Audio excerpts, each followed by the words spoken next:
s'il y a bien une chose dont je n'ai jamais parlé sur cette chaîne YouTube, c'est la coupe.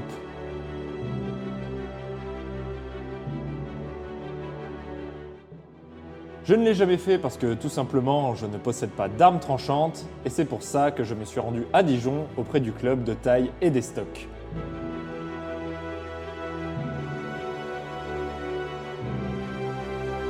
Ils vont donc me faire une initiation et je vais découvrir avec eux comment découper des trucs avec plein d'armes différentes.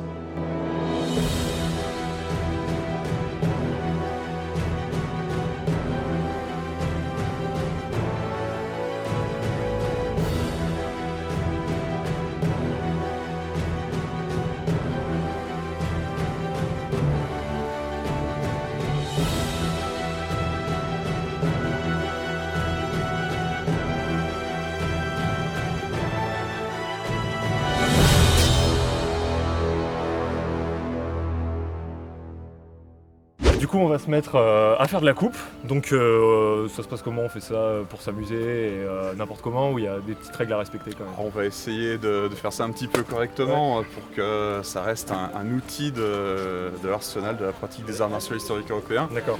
C'est-à-dire que on va se servir de l'activité coupe pour essayer de valider nos coups, de voir comment est-ce qu'un coup peut être porté pour qu'il soit le plus létal possible, tout en restant dans l'optique de la reconstitution historique et martiale du geste. Mais effectivement, il faut que ça reste fun, il faut que ça reste une activité entre potes, donc il faut pas non plus que ce soit un truc pénible. Et évidemment, il faut faire ça en sécurité. Évidemment, ouais. Pour ça, il y a les documents fédéraux qui sont accessibles à tout le monde sur le site de la fédération. Très bien. Ça prend pas longtemps de les compulser, de les appliquer, ça coûte rien. Voilà. Toujours un plus. Donc si des gens veulent se mettre à la coupe, ils peuvent consulter ces documents. Exactement. Et comme ça ils sauront tout ce qu'il faut faire pour pouvoir bien le faire. Presque tout. Il faudra pas oublier de toujours se poser la question, est-ce que je fais bien? Est-ce que je suis en sécurité? Est-ce que mes camarades sont en sécurité? Et est-ce que ce que je suis en train de faire avec mon arme, parce que là on parle d'armes et plus de simulateur, est-ce que c'est pertinent? Est-ce que je suis pas juste en train de m'amuser bêtement? Et est-ce que ça a vraiment un intérêt, une pertinence pour mon activité MHE? D'accord, très bien. Et bah allons découvrir ça. Allons-y.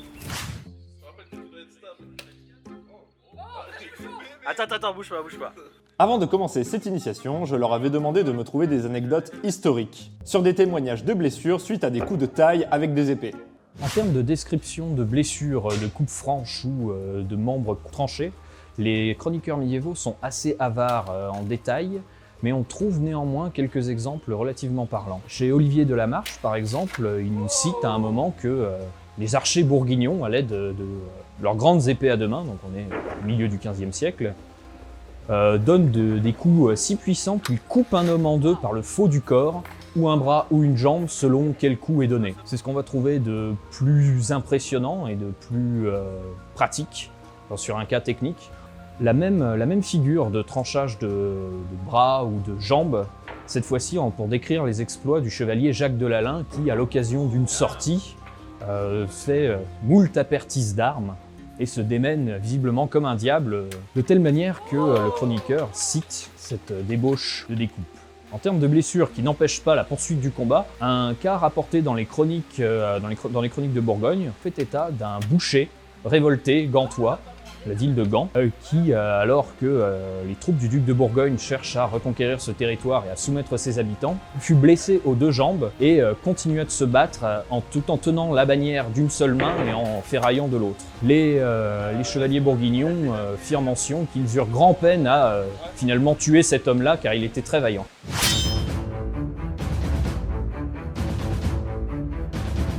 Ok, donc c'est à mon tour d'essayer, et vu que j'en ai jamais fait, on m'a conseillé de commencer par le sabre, donc c'est Julien Gary qui va m'apprendre. Alors là, le sabre que je t'ai amené, c'est un sabre modèle 1822, donc un sabre qui a été utilisé par la cavalerie française pendant assez longtemps, puisque pas sous cette forme, mais sous une plus ancienne encore, il était déjà utilisé dans la cavalerie napoléonienne, et il le reste quasiment jusqu'au début du XXe siècle. D'accord, ok. Donc il a une très longue période d'activité.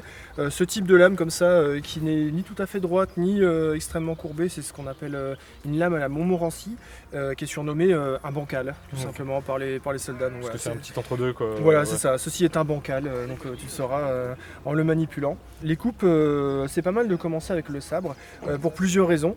La première, c'est que c'est une arme à une main et que quand on a déjà pratiqué toutes sortes d'armes à une main, que ce soit du messeur, du fauchon, de l'épée, Ouais.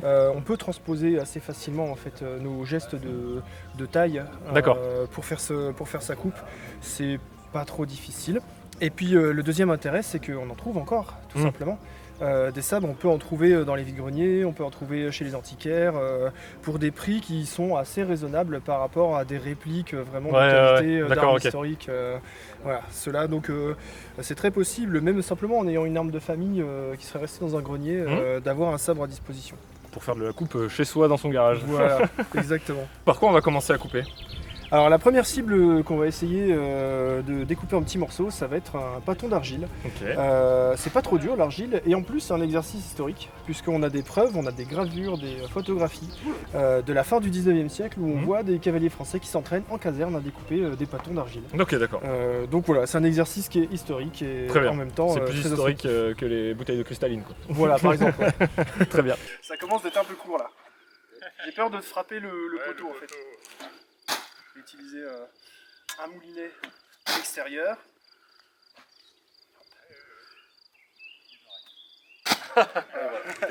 Et le dernier mouvement que j'ai fait, c'est ce qu'on appelle un enlevé. C'est le moulinet de sabre qui passe comme ça par en bas. Voilà, qui est très utile pour venir chercher la main qui tient l'arme de l'adversaire. D'accord, ok. Là en fait tu vois t'as 4 tranches qui sont... Ouais. Parfait. Donc là l'idée c'est que ton mouvement, tu vas le faire avec le bras bien éloigné comme ça, et c'est vraiment ton poignet qui va tourner comme ça. Ok, d'accord. Donc en fait je jauge ma distance Ouais. et j'ai plus à bouger quoi. Tu peux le faire quasiment sans bouger, juste tu peux avancer ton corps, Ok, ou d'accord. avancer un peu ton pied pour essayer de gagner un peu de distance, ton pied avant. Ok, d'accord. Voilà. Et ben on va essayer. Voilà.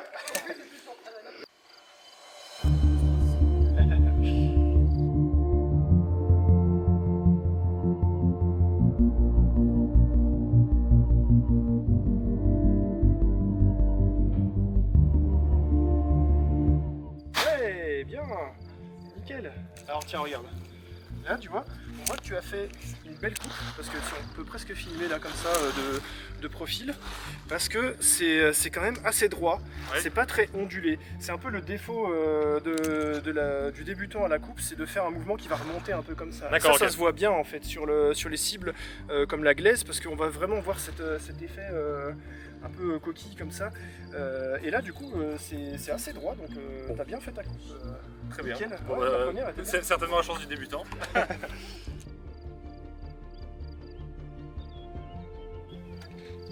Ouais.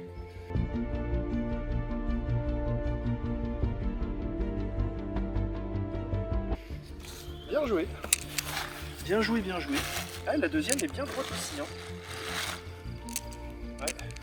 J'ai l'impression que ce que j'ai coupe très bien aussi. Et ben en fait, il est pas tant que ça affûté. Ouais. C'est pas un affûtage rasoir, parce Mhm. qu'il n'était pas forcément fait à l'époque sur les sabres.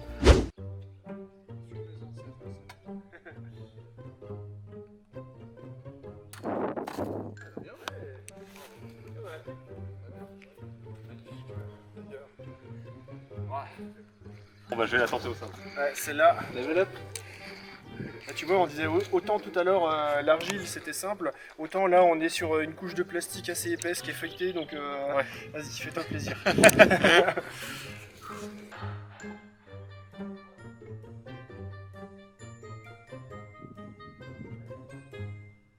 Nope.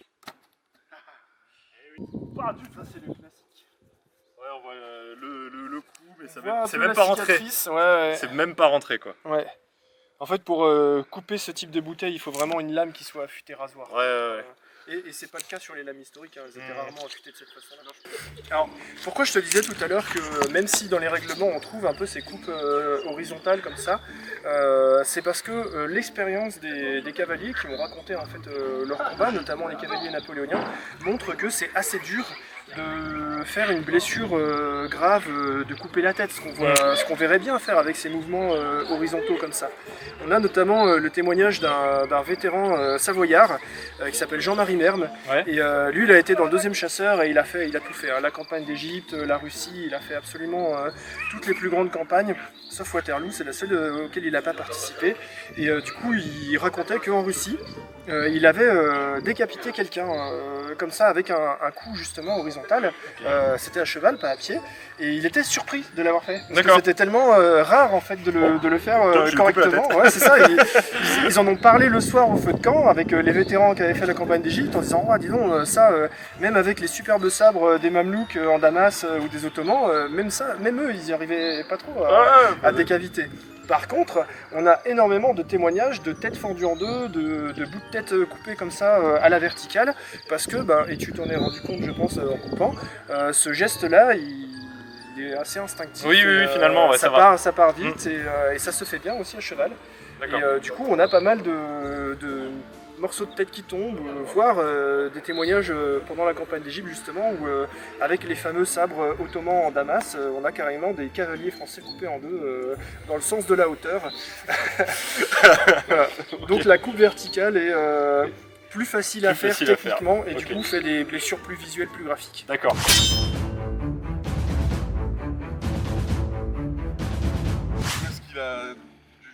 Cette arme, elle est de quand?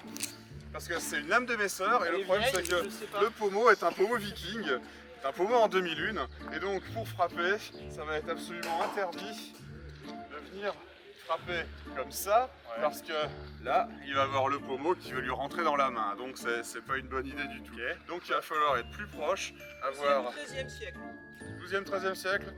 Donc il va falloir qu'il y ait un angle droit là, et qu'il y ait un angle droit là, et que ce soit vraiment tout le corps qui vienne s'impliquer sans se pencher en avant pour vraiment venir ici. L'idée est vraiment de venir faire ça. Ok, d'accord. Là. Comme ça. On va essayer. Plus dur. Plus proche. Ouais, vraiment dans le fort. Ouais, vraiment dans le fort. Et garde ton bras et un angle droit, Tout en restant souple, c'est ça qui est vachement...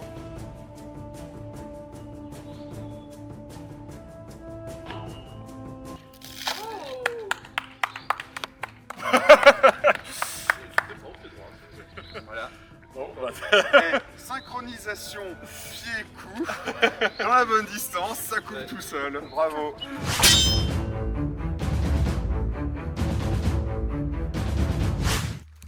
donc on passe à l'épée longue. Est-ce que tu as 2-3 conseils à me donner avant? Bah oui, alors, à l'épée longue, on va évidemment partir d'une garde qu'on connaît, finir dans une autre garde qu'on connaît, parce qu'entre deux gardes il y a un coup, entre deux coups il y a une garde. Très bien. Comme d'habitude, tu restes bien dans la distance, t'évites de te présenter là, parce que sinon tu vas finir ici et tu vas être vrillé avec l'épaule trop avancée, l'épée trop basse, et puis le pied relevé, et ça, il faut pas faire. Donc, n'hésite pas à arriver bien dans la distance pour pouvoir frapper là et rester bien droit face à ta cible pour que ta strada, ta ligne aille percuter directement cette méchante bouteille.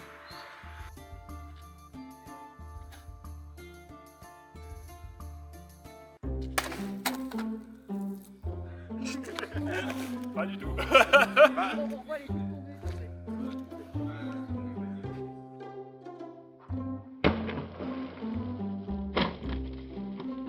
Ça c'est mieux, garde là. Non, c'est éclaté effectivement, c'est pas tranché, c'est éclaté. On va la refaire.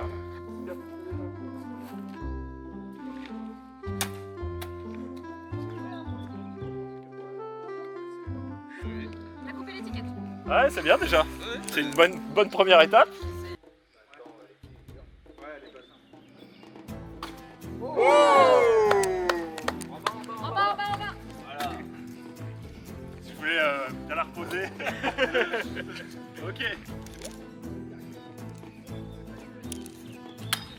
Bien.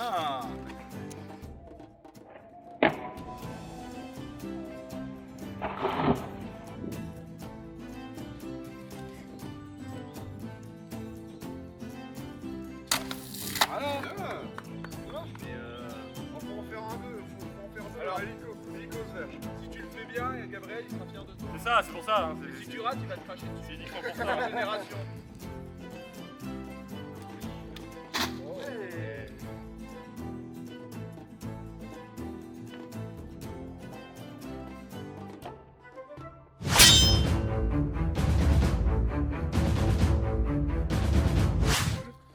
Pour couper à la chasse-peau.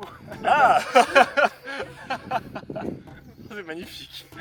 Il y a des casques comme ça qui sont notamment au musée de Vienne, au musée de la guerre, où on voit des coupes de sabre qui sont venues plier, parce que c'est du cuir hein, sur les casques, D'accord, égyptiens, et qui sont venus vraiment rentrer, là, ça a coupé Dans le le casque. cuir et la décoration et la garniture.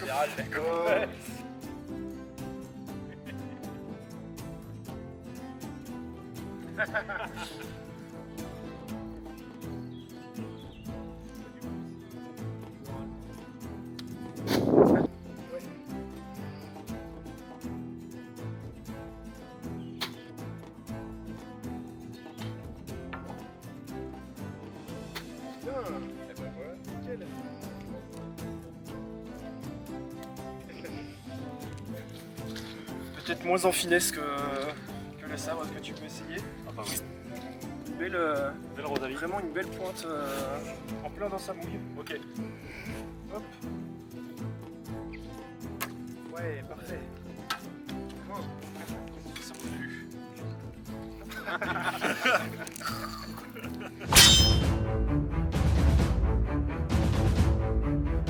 Très bien. Ah oui, oui, c'est vrai, il a pris l'eau, c'est pour ça.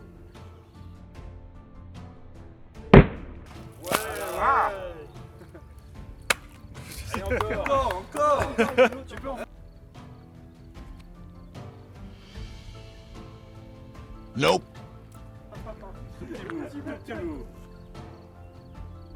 Nope. Ah, allez. N'aie pas peur, t'inquiète.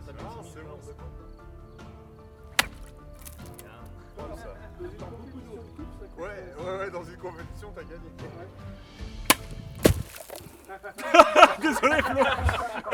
Je savais que j'allais m'en prendre une giclette là. Les compétitions de coupe, souvent l'idée c'est de faire le plus possible de coupes sur la même cible. Donc du coup là, dans ce cadre-là, t'aurais J'aurais des marqué points, là. pas mal de points. Ouais. Bah, très bien.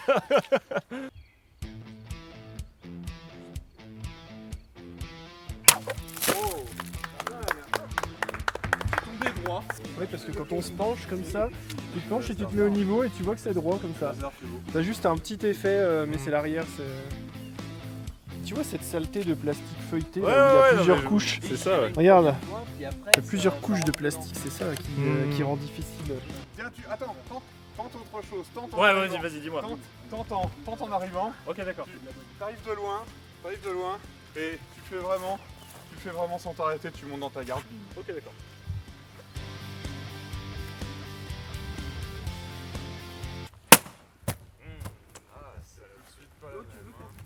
Allez, on la retente. Pas loin.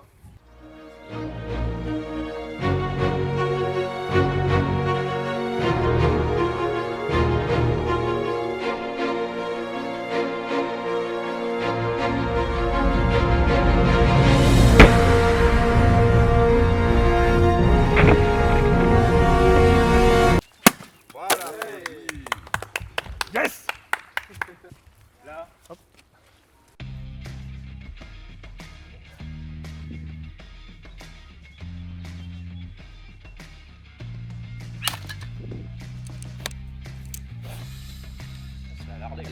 Bien entaillé. Ça l'a bien entaillé. On peut essayer comme ça. Un coup ascendant, j'en ai pas fait encore. Ça va être dur. Ouais, j'imagine que c'est beaucoup plus dur, ouais.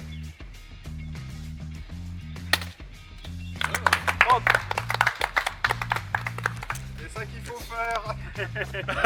C'est comme ça qu'il faut faire.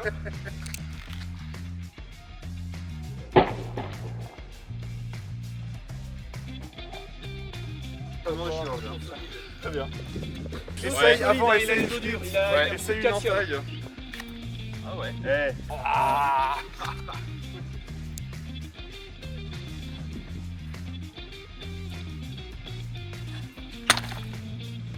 Qu'est-ce que c'est dit après, ouais, c'est vrai que ça tombe donc Ça, l'os est un petit peu entamé, j'ai l'impression. À Ah l'intérieur. ouais, t'as pété dans le. T'as Ah oui, pété, non, oui, bien. il a coupé l'os. Nickel. Et là, mais comment? Ça a tapé là, visiblement, je pense. Je pense que la natte c'est plus facile. La natte c'est plus facile. Mais là, on a quand même un résultat probant. Hein. Ouais, non, mais bien sûr. Ouais. T'as Mais, pourtant pas bourriné, tu vois, tu t'es pas engagé outre mesure, mais pourtant, ton coup Ouais, est complètement je pense que létal, hein. vraiment, si j'avais plus de technique, je pourrais mettre beaucoup plus de bourrinage entre guillemets, mais tout en restant technique, ça Ouais, serait d'accord, possible. ça roule, ça coupe. Ouais. T'as coupé le pied? Ah ouais, jusqu'à l'os. Coupe létal, validé. Oula, c'est bon. Faudrait que tu vises là. Hein.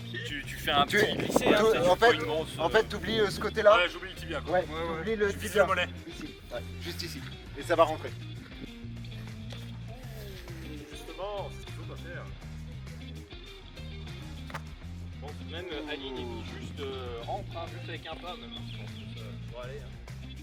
Hein. Ah ouais, c'est rentré.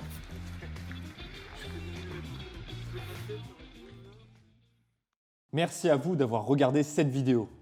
Je remercie infiniment le club de taille et des stocks de m'avoir permis de pouvoir faire cette vidéo, c'était absolument génial. Merci beaucoup au club de stand de tir de Norge de nous avoir prêté leur lieu, le cadre était absolument superbe pour faire cette vidéo. Et enfin, un grand merci à Fabrice Cognot d'avoir prêté une grande partie des épées que nous avons utilisées pour cette vidéo. N'oubliez pas de lâcher un like, de vous abonner, et je vous dis à la prochaine pour une nouvelle entrée en lice. Oui, je vais aller chercher une vraie arme parce que bon ça. C'est un coup dessus parce qu'elle est dégueulasse. Tu veux couper un os On va même propre, elle sera dégueulasse. Bon, tu... T'as pas le droit de faire moins bien que lui.